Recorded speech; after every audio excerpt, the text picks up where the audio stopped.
তো content creation নিয়ে একটা খুবই বড়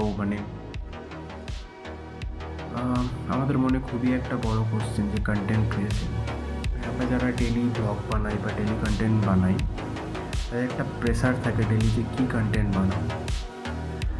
তো অনেক মেয়েদের দেখেছি যে ক্যামেরার সামনে এসে জাস্ট হাফ নেকেড হয়ে ভিডিও বানিয়ে ভাইরাল হয়ে যাওয়া। আমি এতে কোনো মেয়েদের ছোটো করছি না, জাস্ট একটা ফ্যাক্ট বলছি। এটাই কিন্তু বাস্তব, অ্যাকচুয়ালি এটাই বাস্তব।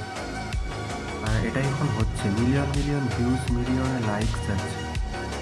অ্যান্ড যে কনসিস্টেন্সি একটা ভিডিও বানাচ্ছে, একটা ডেলি ব্লগস বা ডেলি কন্টেন্ট লিখছে, বানাচ্ছে, তাদের সিরিয়াসলি তাদের ভিউজ নেই। সিরিয়াসলি কেনই বা দেখবে? হাফ নেকেড হয়ে আসছে, ওকে দেখছি ইন্টারেস্টিং, বহুত ইন্টারেস্টিং, ভিউজ তো হবেই।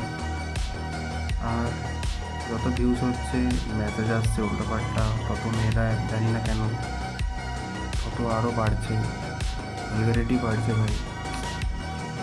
Sad reality.